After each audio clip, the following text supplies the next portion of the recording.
Hi, I'm Tim Morris, and I'm here with my Times-Picayune and NOLA.com colleague, Jarvis Deberry, and as everyone kind of gets settled in, we try to get together like once a week here and talk about some things that are in the news and maybe dissect a little bit and maybe challenge and push each other. And at the end of it, we've had hopefully informed some people, maybe ourselves, and also shown that you can have discussions without getting too angry about it. So, and also just to remind people that we're doing this on Facebook Live, and that if you have questions that you would like to pass on to us or anything you would ask, you can write them beneath the post there, and we'll try to see if we can get to them. The topic we're going to talk about today, the news that keeps happening, is the Alabama Senate race and Judge Roy Moore, and Washington Post story, allegations, at that time 4 women who were all in their teens when Judge Moore pursued them in some fashion. Then D.A. Moore. Right, then District Attorney in Alabama, and that he pursued them. One of them, he went much further to what clearly would be sexual assault or molestation. She was 14 at the time. Since that time, a 5th woman has come forward and said that she was sexually assaulted by the district attorney, who was a regular patron at the restaurant where she worked. So all of these things have happened, and it's interesting. There's all sorts of angles to take here. First, there's the political angle and what this is going to mean.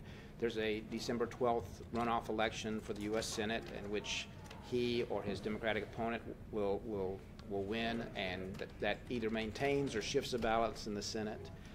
The Republican reaction so far to Judge Moore. And then there's just the questions about morality and journalism, because a lot of people have questioned the timing of how this came out, the fact that the Washington Post and not a local newspaper or news organization broke this story.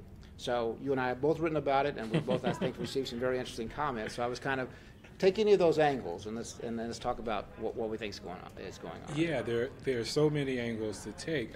I think obviously the control of the Congress is a big issue for a lot of people, and for that reason, some people are trying to minimize the allegations, to say, oh, it was so long ago, or it wasn't really crossing whatever line they are drawing, which I think is kind of ridiculous.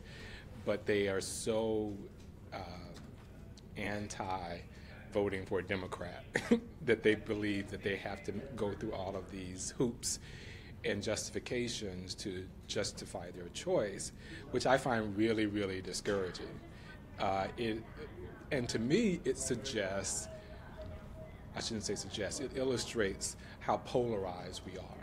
That if people will say voting for a Democrat is worse than voting for somebody who molests little girls, right, then how can we ever come together like we're doing right here and discuss and have honest conversations if you put a person's political leanings over some basic level of humanity and morality? And of all the ironies and hypocrisies in this too, Judge Moore has built his reputation as being a solid Christian and standing up for Christian values. He was actually moved from office twice because he refused to remove a 10 Commandments monument that he had brought to the court. And refused to acknowledge the Supreme Court's decision legalizing gay marriage. Yeah. Right. So there clearly is that cadre of people, and I agree with you, it was very discouraging, and there were some polls that came out that showed something like 27 to 28% of the people said they were now more likely to vote for him because of these allegations, which I totally don't understand. 38% I think said it made no difference to them, or they were sticking with him, and a very small number saying it had changed their mind. And so we're clearly living in this partisan world, and that you think, well, how can that be? Now, on the other hand, I would say that a lot of Republican leaders in Washington, including House Speaker Paul Ryan and Senate Majority Leader Mitch McConnell, have said he needs to step down. He does not belong in Congress. Correct. And there are all sorts of options. I know we're going to go through them quickly that they can do. And one is that he could step down, and there could be a write-in candidate, which some people have even suggested might be Jeff Sessions, who actually held the seat before this all started, and he became Attorney General. Obviously he might lose to the Democrat Doug Jones, and that that changes all that. Yeah. But if he is elected, the Senate is talking about, Mitch McConnell said last night, that if he's elected, that he feels certain that there will be an ethics complaint filed against him, and that his first act as a senator would be to appear before the ethics committee under oath and answer questions about this. And the interesting thing is, so this would eventually lead, or could lead to expulsion, which hasn't happened in the Senate since 1862 when they expelled some senators who were Confederates. Yeah. I mean, to me, this is the shame. And this is, again, like I said, it illustrates the great political divide that we are. I haven't seen the column yet, but I heard that George Will, a very reliable conservative, said maybe it's just better if the Democrat wins this time, which should not be the concession that has to be made, but obviously, if that is your choice. And again, I understand a lot of people, and I wrote about this in a column that appears this morning, they want proof. We live in a country where in order to be convicted, you're supposed to have convincing proof, proof beyond a reasonable doubt. You're supposed to be presumed innocent until proved guilty, and I understand that. I think that's a perfectly reasonable expectation and value to hold, but the people making those claims don't seem to acknowledge that these are the types of cases where, probably by design, the person would not leave any proof behind. What proof could there have been, even if Lee Corfman, I think is her name, had blown the whistle in 1979? Right. What proof would she have had that Roy Moore did this to her? And we know from the things that with Harvey Weinstein and others, there actually is very little proof, and Correct. It comes down to the credibility of the women and maybe matching up events and so forth. Yeah. And the same thing, a lot of the commenters on stories I've written about, the columns I've written about this, had to do with it, well, he's not been convicted of a crime, but I would say if I were in Alabama, I have to make a decision on voting right now.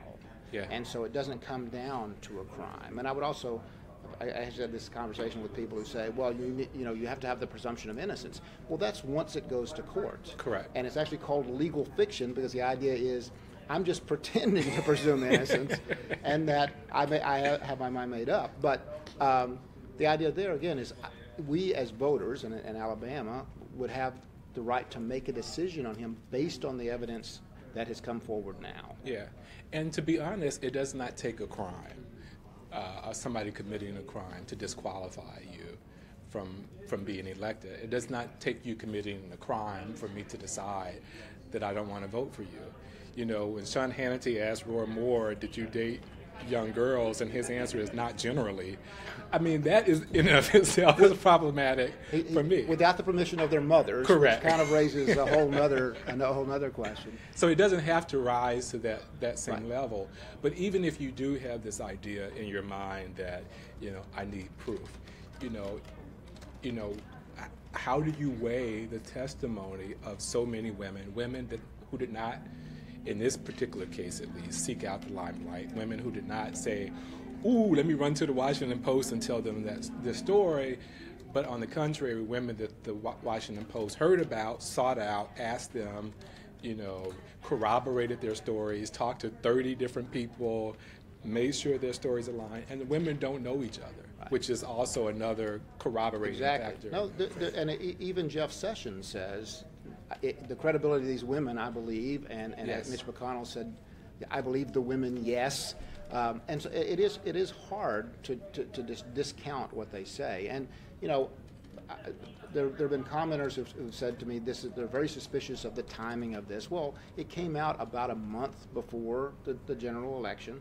And, we recently, Brett Anderson, our restaurant critic, recently did this, I think, very powerful and well-researched and unassailable stories about what was happening in the John Besh restaurant groups. Yes. He spent a year doing that. And rather than saying that they waited until this moment to do this, the idea would be saying they didn't do things carelessly.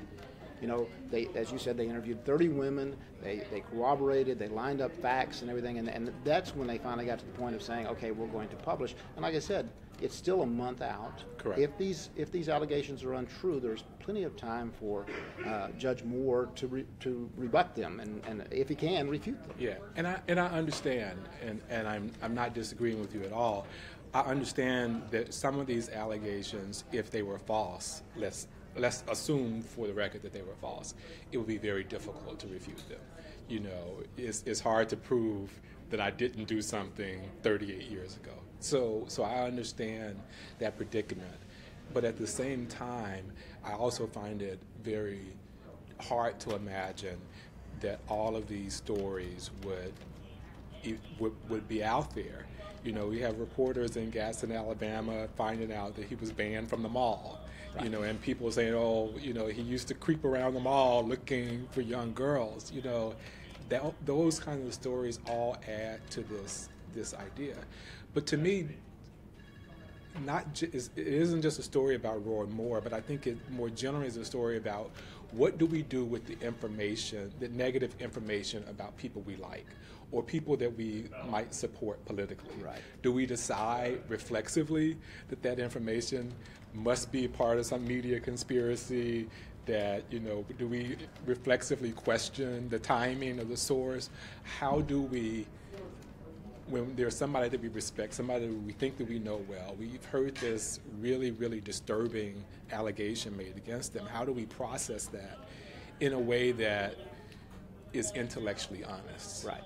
So, and you touched on that in your column today, which I thought was really, really good. And, you know, I'm thinking, first off, if you hear about someone that you know and that you have respect for, you give them the benefit of the doubt to start out with. Yeah. And I can just remember, you know, Bill Cosby was a person I grew up with, and I had this image of him, and you've told me some things recently that made me wonder about that, but I was like, this can't be. And maybe because of who he was, it took, 25, 30 women.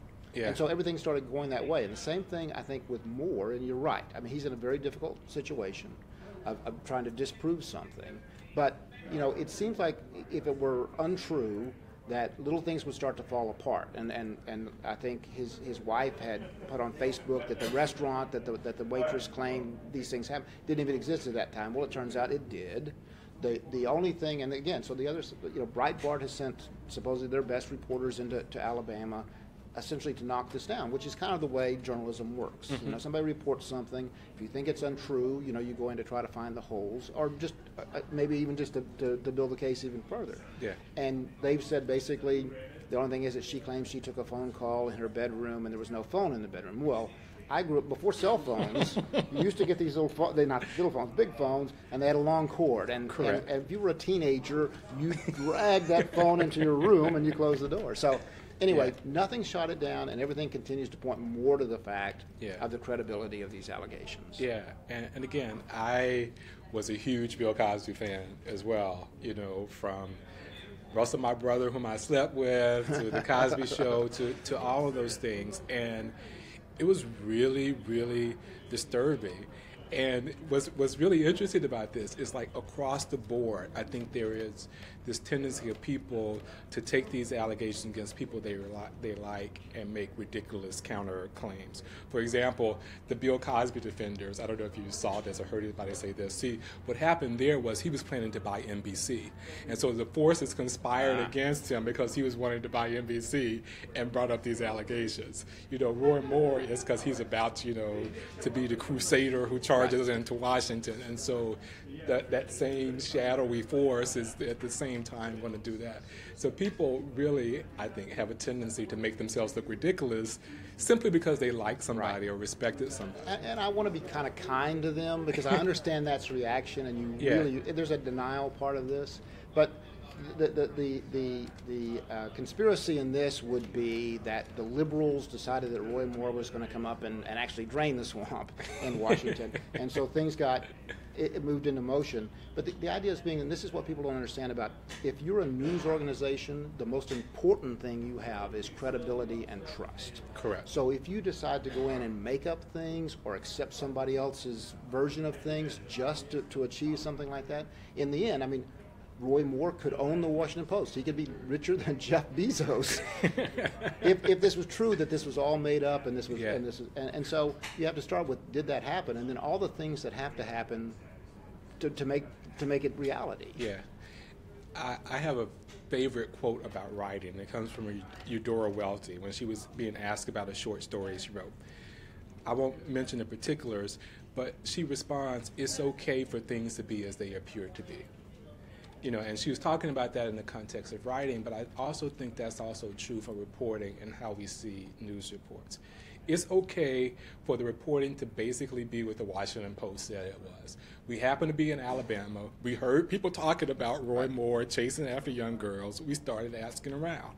After we started asking around, we got these 4 women who used their names. These are not anonymous complaints, because that's been a criticism of the past, that, oh, we don't even know who these people are. These people should be forced to identify themselves.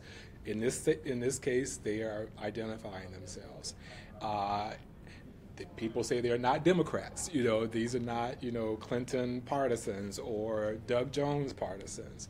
It is okay for things to be as they appear. It is okay for things to be exactly the way it appears to be, that this 30-something-year-old man, and almost 40 years ago, you know, had a predilection for chasing young girls. And now, with the wave of sexual abuse allegations that are coming out against people we like, against people we don't like, against people we know, against people we don't know, that he would also be caught up in that. Right, and there's been an argument, well, you know, he's been in office for now 20 or 30 years, you know, why didn't it come out before then?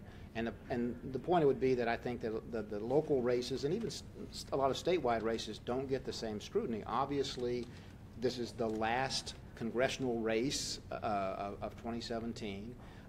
It is the Senate right now is 52 to 48 Republicans, so a seat or two swing becomes big, and so clearly there's going to be more a brighter spotlight shined on something like this. And as somebody who once worked at a small town newspaper in the South, I can tell you that they do not have the reporting muscle to come up with the story that the Washington Post did. So, you know, even if there were whispers, you know, it's not likely that people in these particular areas would have that. And I'm not trying to be dismissive. No. Or to say that people in small southern towns can't be good reporters, but they would probably not have the resources to do, or the detachment that it might require to do. And on up the scale, so it's like, if you've been hearing these for years, but you've never actually seen proof of this, I think you're more skeptical, saying, oh, I've been hearing that for years, but.